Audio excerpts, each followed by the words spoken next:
Bismillahirrahmanirrahim. Assalamualaikum warahmatullahi wabarakatuh. Alhamdulillah, alhamdulillahil azizir rahman, allamal qur'ana khalaqal insana 'allamahul bayan. Asyhadu an la ilaha illallah wahdahu la syarikalah wa asyhadu anna Muhammadan abduhu wa rasul al-mab'utsu lisairil insan. Allahumma sholli wa sallim alaihi wa ala alihi wa ashabihi mutamassikina bil Qur'an. Amma ba'd. Yang pertama, tiada rasa yang pantas selain sabar dan syukur. Sabar dan syukur atas segala nikmatnya, ujiannya, perintahnya, dan larangannya. Salawat masalam senantiasa terlimpahkan kepada Nabi Muhammad SAW beserta keluarga, para sahabat, dan kita pengikutnya hingga akhir zaman. Amin ya rabbal alamin. Bapak Ibu yang kami hormati, kami dari Lembaga Pendidikan Ilmu Al-Quran Nasional atau disingkat LPIQ Nasional akan memaparkan secara singkat bagaimana cara untuk memahami Al-Quran dengan mudah. Yang pertama, saya bacakan sebagai pengantar. Di era menuju fase adaptasi kehidupan baru saat ini menjadikan sebuah ajaran baru bagi para pendidik dan tenaga kependidikan. Penerapan pemanfaatan teknologi dan percepatan transformasi digital menjadi sebuah keharusan untuk memastikan proses kegiatan belajar mengajar dan peningkatan kualitas pendidik tetap berjalan di tengah berbagai pembatasan sosial sebagai dampak pandemi COVID-19. LPIQ Nasional menawarkan sebuah akses yang diformulasikan khusus untuk mengembangkan kualitas dan kemampuan terhadap pemahaman Al-Quran yang dikemas lengkap, bertahap, dan berkelanjutan berbasis teknologi digital melalui kegiatan yang bertajuk Webinar Pecinta Al-Quran mengungkap rahasia kemudahan memahami Al-Quran. Tujuan dari kegiatan ini melatih diri untuk bisa merasakan sentuhan ajaran Al-Quran, sehingga isi kandungan Al-Quran tidak sekedar untuk dipahami, melainkan agar tergugah diri kita untuk mendalami Al-Quran dan tersentuh hati kita untuk mengamalkannya. Proses atau tahapan mempelajari Al-Quran yang pertama diawali dengan langkah membaca. Setelah dikuasai, baru ditingkatkan kepada menerjemahkan. Sebab Al-Quran turun dalam bahasa Arab, bukan dalam bahasa kita, bahasa Indonesia. Nah, jadi setelah bisa membaca, ditingkatkan ke tahap berikutnya, yakni menerjemahkan. Setelah bisa menerjemahkan, ditingkatkan lagi untuk menguasai ilmu alat Al-Quran. Jadi ilmu alat itu dalam bahasa Inggris semacam grammar, atau dalam bahasa kita adalah tata bahasa. Nah, setelah itu ditingkatkan, baru kita bisa memahami ayat atau bisa memahami kandungan ayatnya.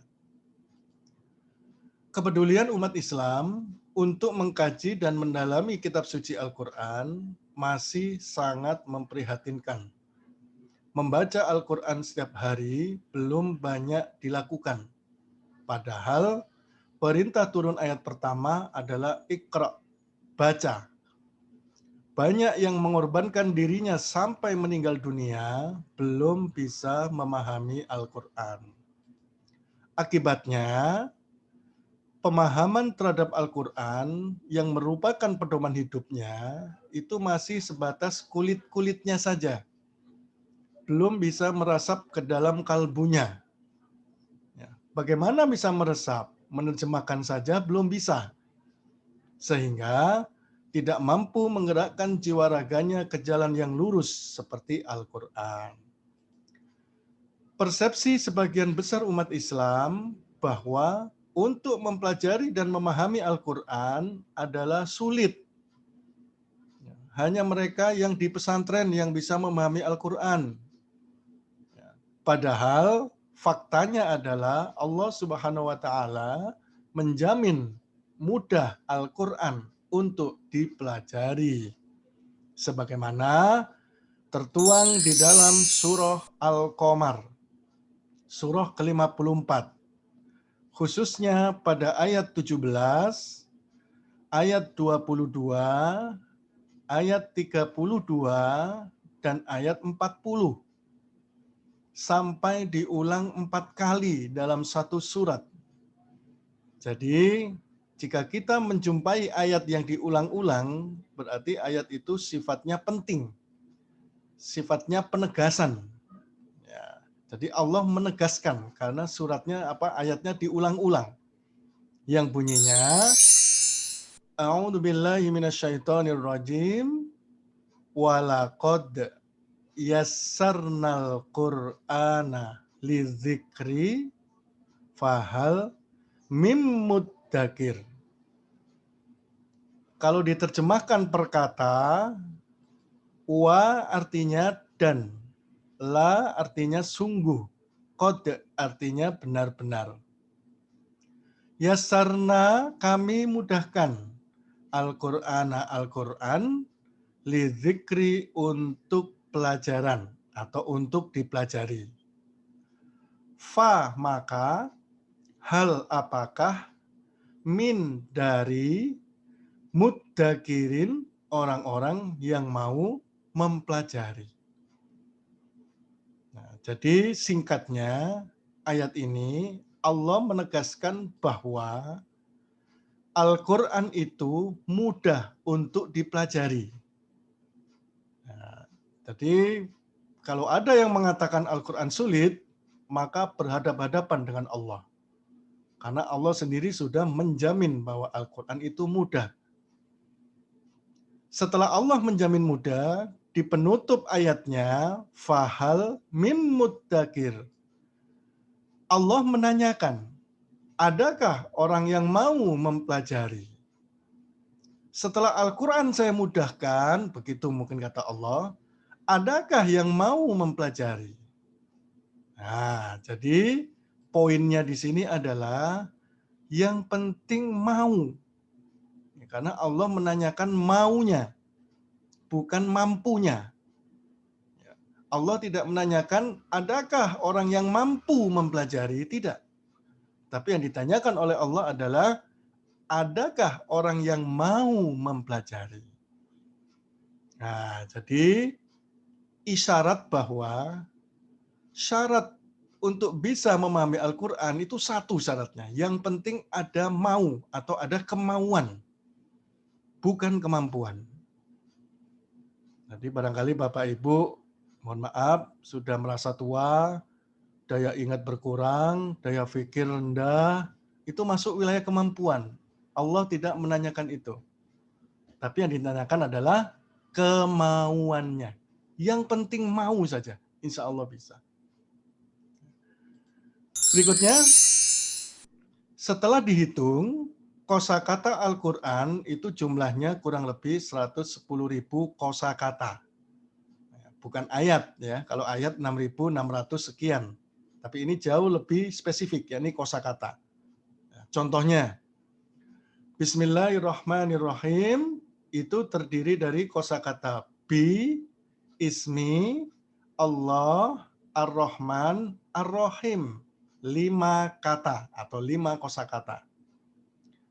Alhamdulillahirrabbilalamin terdiri dari alhamdu, li, Allahi, Rabbi, al-alamin. 5 kosakata. Nah, 30 juz kurang lebih 110.000 kosakata. Tetapi dari 110.000 kosakata, ternyata 79%-nya kosakata yang diulang-ulang. Nah, jadi hampir 80% kosakata Al-Quran bentuk pengulangan. Di antaranya Kosakata alladzina itu diulang hingga 810 kali. Hum 3000 pengulangan. Ulaika 205, lafadz Allah 2698 kata, dan yang lainnya. Jadi kita jangan lihat tebalnya Al-Quran. Ya, Al-Quran tebal itu karena banyak kosakata yang diulang-ulang. Tebel jadinya. Padahal intinya, kosakata inti itu 21%. Ya. Berikut gambaran. Nah, ini ibarat 30 juz kosakata Al-Quran, dominasinya adalah kosakata ulang yang warna hijau. Kosakata ulang dari kosakata kunci yang berwarna merah. Jadi merah itu adalah sebagai kuncinya. Nah, untuk bisa memahami Al-Quran, kita dalam tahapan menerjemahkan. Ya, untuk bisa menerjemahkannya, tidak perlu dipelajari 30 juz. Cukup kita kuasai kosakata kuncinya, yang 21% itu, yang berwarna merah. Cuman pertanyaannya, di mana kosakata kunci itu berada? Apakah tersebar di 30 juz? Ataukah ngumpul dalam satu bagian? Ringkasnya, kosakata kunci Al-Quran banyak kami temukan di dalam surah Al-Baqarah. Ini kuncinya. Kosakata surah Al-Baqarah mewakili sebagian besar kosakata Al-Quran. Nah, jadi Al-Baqarah ini adalah sebagai kuncinya. Oleh sebab itu, siapapun ingin bisa membaca Al-Quran, berlatih dulu membaca surah Al-Baqarah, bukan surah yang lain. Karena saya masih menjumpai di beberapa TPA atau TPQ, materi pelajaran membaca Quran itu dimulai dari juz amma atau juz 30. Padahal juz 30 itu tidak mewakili 30 juz Al-Quran. Juz amma atau juz 30 itu kelihatan mudah karena ayatnya pendek-pendek. Jadi kesannya mudah. Padahal tidak mewakili kosakata Al-Quran. Jadi kuncinya untuk bisa membaca, silakan pelajari bacaan surah Al-Baqarah. Kemudian siapapun ingin lancar membaca Al-Quran, sama. Lancarkan dulu bacaan surah Al-Baqarah. Jadi kalau Bapak Ibu ingin lancar, sering-sering dibaca surah Al-Baqarah. Insya Allah surat yang lain lancar dengan sendirinya. Ya, karena kosakatanya dalam istilah komputer di copy paste ke surat yang lain. Ya, jadi kosakata surah Al-Baqarah dikopi di surah Al-Imran, dikopi di surah Al-Maidah, dan seterusnya. Begitu pula, siapapun ingin bisa menerjemahkan Al-Quran, berlatih dulu menerjemahkan surah Al-Baqarah. Kuasai terjemahan kosakata surah Al-Baqarah. Insya Allah nanti bisa menguasai 30 juz. Khususnya surah Al-Baqarah juz 1. Ya, surah Al-Baqarah juz 1, di situ terdapat 3.624 kosakata. Yang insya Allah dengan metode kami bisa tuntas kita pelajari dalam waktu 40 jam pelajaran. Makanya metode kami dinamakan program terjemah Al-Quran sistem 40 jam. Jadi meskipun namanya program terjemah, tapi ini orientasinya pada pemahaman Al-Quran. Ya, 40 jam yang dimaksud, ini adalah mempelajari kosakata juz 1. Jadi sekali lagi, kosakata juz 1 ada 3.624 kata. Yang insya Allah bisa kita tempuh dalam waktu 20 pertemuan virtual. Jadi 20 pertemuan virtual. Materinya, pertemuan yang pertama itu hanya 88 kata. Pertemuan yang kedua 95 kata. Naik sedikit. Lanjut naik lagi pertemuan yang ketiga 111. Jadi tidak serta-merta 3.624 kata dibagi rata tiap pertemuan. Tidak seperti itu. Karena kami anggap Bapak Ibu adalah sebagai pemula. Sebagai tingkat dasar. Nah, maka materinya kami berikan pelan-pelan. Pertemuan keempat 124 kata. Pertemuan yang kelima 139 dan seterusnya. Jadi peningkatannya rata-rata setiap pertemuan kurang lebih hanya 8% materinya. Dari total 20 pertemuan, pertemuan 1 sampai 10 ini setengahnya belum 50% materinya. Tapi masih 25%. Nyantai belajarnya.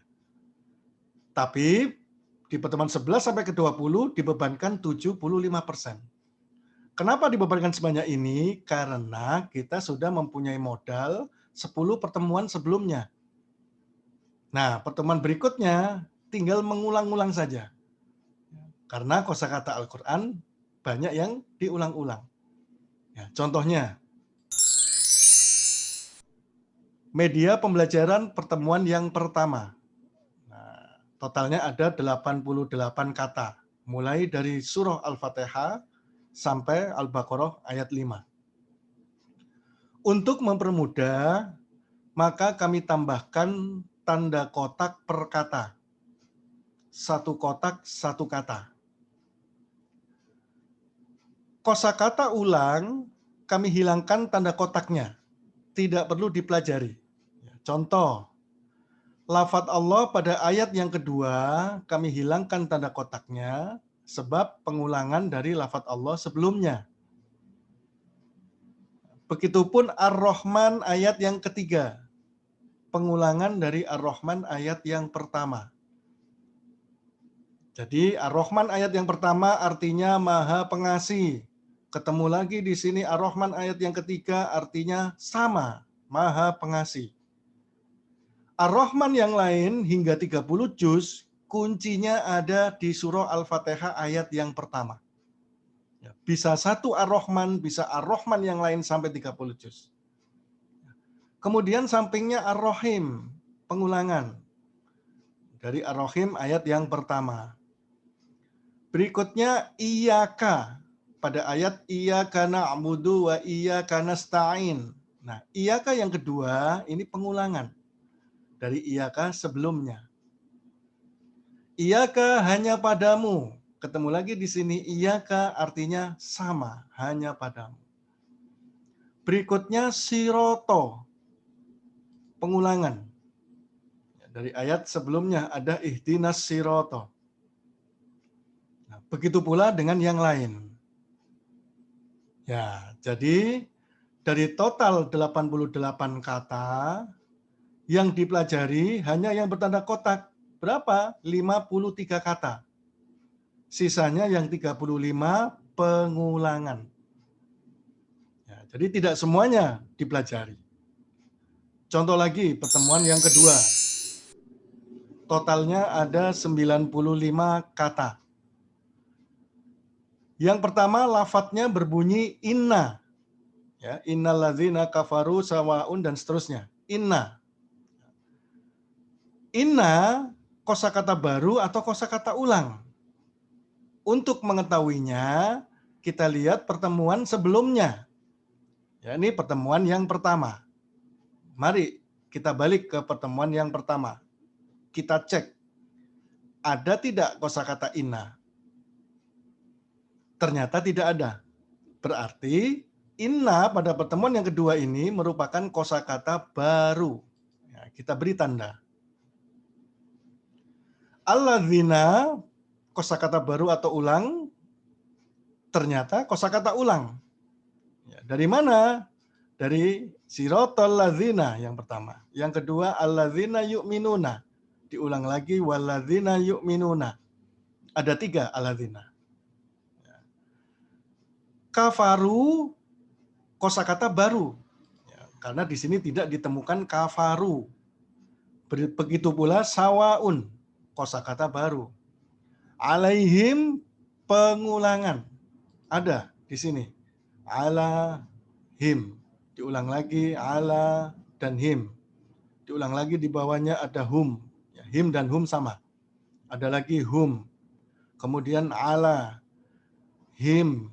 Dan yang terakhir di sini ada hum. Banyak. Berikutnya, aandarta, kosakata baru. Ya, hum pengulangan dari sebelumnya sama. Amlam kosakata baru. Tunzir juga kosakata baru. Ya, hum pengulangan.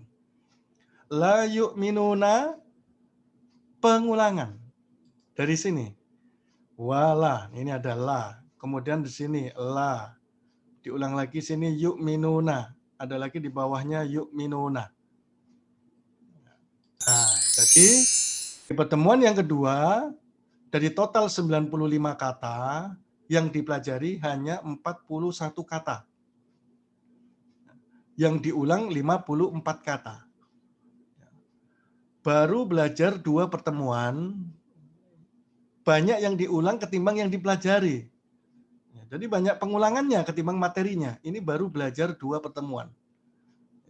Lanjut pertemuan yang ketiga, keempat, kelima, maka otomatis semakin banyak pengulangan. Dan juga semakin sedikit materinya. Ini sebagai buktinya. Kita langsung loncat ke pertemuan yang terakhir. Pertemuan yang ke-20. Totalnya ada 320 kata. Setelah kita melalui 19 pertemuan sebelumnya, di pertemuan yang terakhir ini, dari 320 kata, berapa yang dipelajari? Nah, ternyata dari 320 kata, hanya 17 kata yang dipelajari. Yang lain sisanya 303 kata, ini sudah diulang-ulang 19 pertemuan sebelumnya. Jadi ini tuntas surah Al-Baqarah juz 1, pertemuan yang ke-20. Nanti lanjut ke juz 2, juz 3, insya Allah otomatis semakin menurun. Nah, agar bisa sempurna dalam proses mempelajari untuk memahami Al-Quran, maka dibutuhkan suatu media atau alat yang disebut ilmu alat Al-Quran. Jadi dalam bahasa pesantren, ilmu alat sebutannya. Ya, kalau dalam bahasa kita, ilmu tata bahasa. Atau dalam bahasa Inggris, grammar. Nah, terdiri dari ilmu nahwu, ilmu sorof, ilmu balaghah, dan ulumul Quran. Ini penting sekali. Untuk memahami Al-Quran, tidak bisa bermodal hanya menerjemahkan saja. Tapi juga harus ditunjang dengan ilmu alat Al-Quran. Contoh, pembahasan ilmu alat Al-Quran itu pada hal arah kiblat sholat. Ini sebagai contoh. Ada pertanyaan, sholat menghadap kiblat ke arah mana? Pasti mayoritas jawabannya adalah menghadap ke arah Ka'bah. Padahal tidak ditemukan satu ayat pun di dalam Al-Quran yang menyatakan bahwa menghadap ke arah Ka'bah. Ya, jadi ini aneh. Ya. Kalau ditanya arah kiblatnya mana? Ka'bah. Tapi yang aneh di dalam Al-Quran tidak ada penyebutan itu. Ya. Kenapa demikian? Ya. Apa jawaban yang tepat? Jawabannya itu ada di dalam surah Al-Baqarah ayat 149 yang saya garis bawahi merah. Satrul Masjidil Haram. Jadi menghadap ke arah Masjidil Haram, itu yang tepat. Nah, jadi mari kita mencari tahu apa isi petunjuknya lewat tulisan yang di garis bawah tersebut. Mengapa tidak tertulis fawalli wajhaka satrul Ka'bah? Kenapa Allah menyebut Masjidil Haram bukan Ka'bah? Jawabannya adalah lafadz satro pada satrul Masjidil Haram itu artinya adalah arah tengah. Nah, jadi satrul Masjidil Haram arah tengah Masjidil Haram. Di mana arah tengahnya Masjidil Haram? Kalau kita lihat di foto ini, dilihat dari atas, pertemuan titik garis tengah itu adalah kiblat yang dimaksud. Ya, jadi arah tengah Masjidil Haram. Pertemuan titik garis tengah bangunan Masjidil Haram tepat berada di bawah Ka'bah.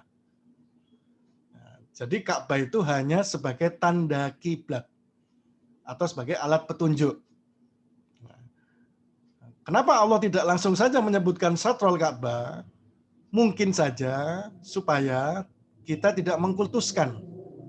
Ya, karena Ka'bah itu terbuat dari batu. Ya, andai kata kita mengkultuskan, maka otomatis kita kembali ke zaman jahiliyah. Jadi menyembah berhala. Jadi Ka'bah itu hanyalah sebuah bangunan.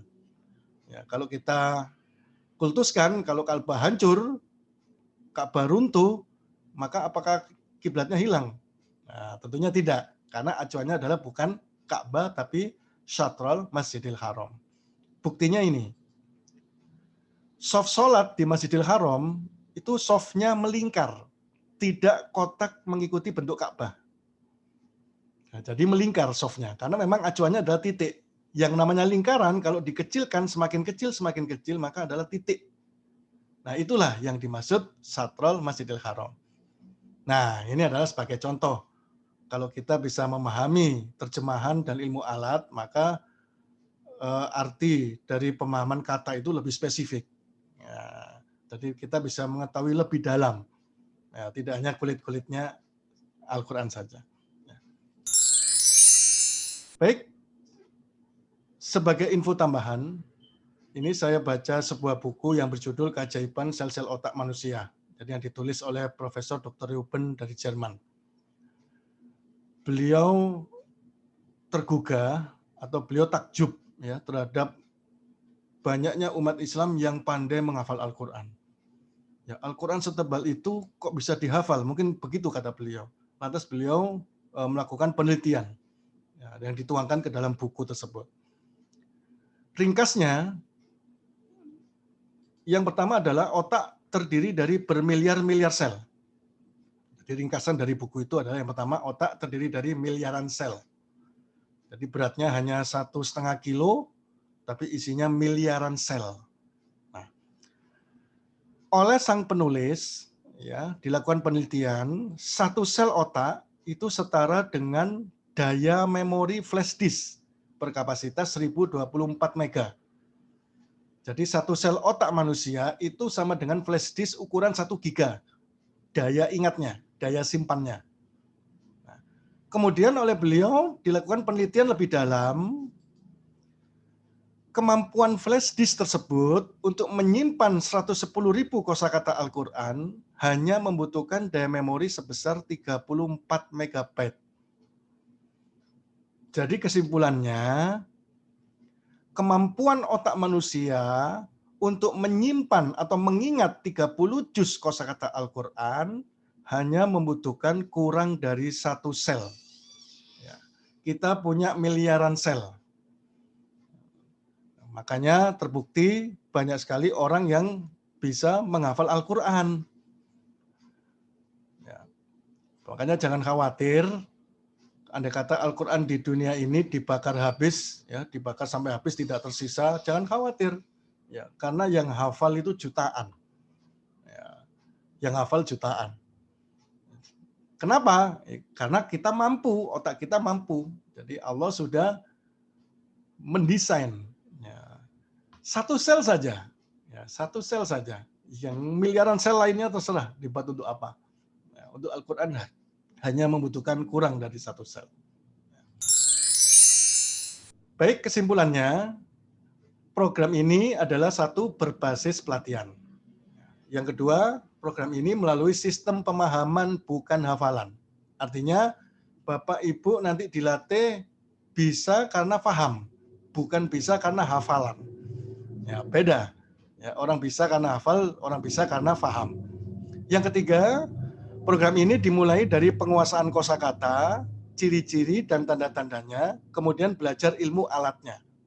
Jadi artinya, Bapak Ibu karena kami anggap pemula, maka materinya tidak secara frontal. Jadi bertahap. Kami berikan materi untuk pelatihan menerjemahkan, kemudian kami sisipkan nanti materi tentang ilmu alat. Ya, ibaratnya seperti anak kecil yang belum sekolah, dia menggunakan bahasa ibu. Ya, makan bahasa ibunya mamam. Nah, jadi nanti ketika di sekolah baru ditata. Ya, sama halnya seperti itu. Kemudian yang keempat, program ini pada umumnya pembelajaran Al-Quran dimulai dari juz amma. Program ini dimulai dari Al-Fatihah, Al-Baqarah, dan seterusnya. Jadi kami mulai dari urutan sesuai dengan mushaf Al-Quran. Ya, tidak loncat-loncat. supaya pahamnya menyeluruh. Yang terakhir, esensinya bukan pada pola terjemahannya, akan tetapi pada aplikasi ilmu alatnya. Jadi tidak hanya dilatih menerjemahkan, tapi penekanannya pada grammar atau tata bahasanya. Ya. Info panitia, sebagai tindak lanjut dari kegiatan webinar, LPG Nasional menyelenggarakan paket pelatihan terpadu secara daring ya, dengan teknis sebagai berikut. Paket pelatihan tersebut terdiri dari pelatihan dan pendalaman. Jadwal pelatihan rutin tiap hari Kamis jam 4 sore, seminggu sekali selama 6 bulan. Sedangkan jadwal pendalaman rutin tiap hari Senin jam 8 malam, seminggu sekali selama 6 bulan. Kemudian nanti mendapatkan sertifikat pelatihan dan piagam penghargaan, serta ada arsip video rekaman seluruh kegiatan. Nah, jadi pelatihannya itu seminggu 2 kali. Jadi Senin dan Kamis. Hari Senin untuk pendalaman, hari Kamis untuk pelatihannya. Nah, tentang video rekaman, karena ini pelatihan seminggu dan kontinu, ya, atau istilahnya pelatihan series, ya, atau pendalaman series, maka bagi yang berhalangan mengikuti salah satu kegiatan bisa mengakses melalui video rekamannya. Atau yang ingin mengulang materinya bisa melalui video rekamannya. Syarat pendaftaran, infak kegiatan sebesar 200.000 untuk 2 kegiatan selama 6 bulan. Jadi 200 untuk 2 kegiatan pelatihan dan pendalaman seminggu 2 kali selama 6 bulan. Di samping itu ada pendukung atau sebagai pendamping selama pelatihannya, yakni berupa buku panduan dan buku kamus. Jadi ada buku panduan kurikulum, ada buku kamus terjemah Al-Quran. Totalnya ada 3 buku. Barangkali yang berminat, ini sebagai tambahan saja, infaknya 150.000. Jadi kami kirim melalui PT Pos. Ini buku fisik, bukan buku virtual, tapi buku fisiknya. Ada 3 buku. Jadi buku pendukung, buku panduan kurikulum. Itu isinya ada media pembelajarannya. Kemudian ada catatan materinya. Jadi Bapak Ibu tidak perlu mencatat. Kami sudah siapkan catatan di bukunya. Buku kamus itu adalah buku kamus terjemah per kata. Jadi ada kata lupa, kata ini terjemahnya apa, itu ada di buku kamus terjemah. Ya. Untuk pendaftaran, paket pelatihan ini bisa mengakses link formulir pendaftaran webinar. Jadi link webinar yang kemarin, yang Ibu terima, Bapak Ibu terima melalui undangan, nah itu sama linknya. Bisa klik link tersebut untuk daftar pelatihan ini. Materi pelatihan dan pendalaman, jadi materinya adalah penguasaan kosakata. Jadi nanti Bapak Ibu dilatih menerjemahkan dan merangkai kata demi kata. Kemudian penguasaan ilmu alat Al-Quran, meliputi bentuk, tanda, dan ciri-ciri kata. Ya, kenapa tertulis Allahu, kok nggak Allaha, kok nggak Allahi. Nah, kemudian mana bentuk jamak, kemudian ini bentuk past tense, present tense, semacam itu. Ya. Kemudian yang terakhir penguasaan pemahaman ayat, seperti tafsir dan asbabun nuzul. Jadi Bapak Ibu nanti dilatih menerjemahkan, dilatih menguasai cara, ciri, dan bentuk kata, dilatih menguasai ilmu alat, baru nanti kita pahamkan. Ya, kita padukan untuk bisa memahami ayat. Pelatihan tiap hari Kamis jam 4 sore, pendalaman tiap hari Senin jam 8 malam. Seminggu 2 kali selama 6 bulan. Dimulai pada hari Kamis 31 Desember 2020 pukul 16 atau jam 4 sore. Nah, ini bertepatan dengan malam tahun baru. Nah, jadi nanti dimulai sebelum tahun baru. Ya. Wajib mengisi formulir. Jadi Bapak Ibu yang ingin ikut wajib mengisi formulir. Jadi link formulirnya sama dengan link webinar. Jadi formulir webinar yang kemarin itu sama. Ya, batas akhir pendaftarannya hari Rabu tanggal 30 Desember 2020. Jadi sekali lagi, infak paket pelatihannya itu sebesar 200 untuk 2 kegiatan selama 6 bulan. Sebagai tambahan, ini sifatnya sunnah. Ya, jadi barangkali Ibu pengen buku panduannya sebagai pendamping, silakan. Ada infaknya 150.000, total ada 3 buku. kami kirim melalui pos. Ya. Baik, mungkin ini yang bisa saya sampaikan. Barangkali ada pertanyaan nanti bisa dijapri ke WA panitia. Semoga dengan mengikuti kegiatan ini bisa menggugah diri kita untuk mempelajari Al-Quran dan tersentuh hati kita untuk mengamalkannya. Amin ya rabbal alamin. Baik, terima kasih. Kurang lebihnya saya mohon maaf. Wassalamualaikum warahmatullahi wabarakatuh.